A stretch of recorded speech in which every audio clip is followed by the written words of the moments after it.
Hi, I'm Mike from 1A Auto. We've been selling auto parts for over 30 years.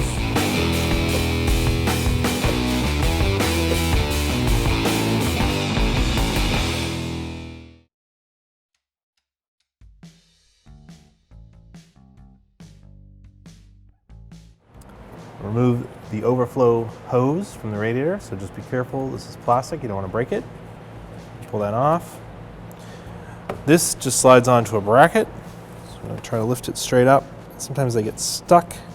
Kind of work it back and forth. It does have some coolant in it, so to drain it afterward, dispose of it properly.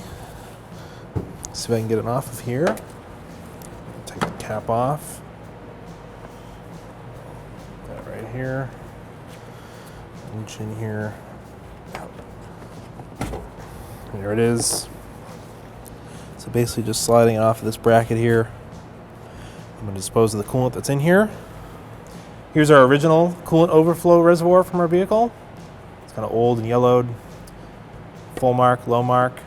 Has the hose and the cap on it. It's our brand new one from 1A Auto. Full mark, low mark. Comes with a new hose and a new cap. It'll slide right into place and replace the old one. So we'll slide the new one right over the bracket.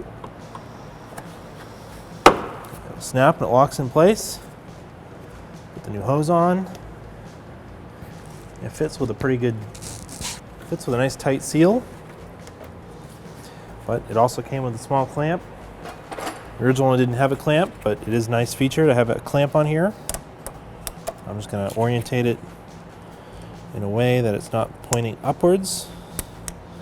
I'll point it this way. That way if you're leaning under the hood, you don't catch these parts sticking up. So I'll just turn it down like that. Same thing with this one, you can turn it down. You can just open the cap, top it off with the appropriate 50-50 mixture of coolant and water that the vehicle calls for.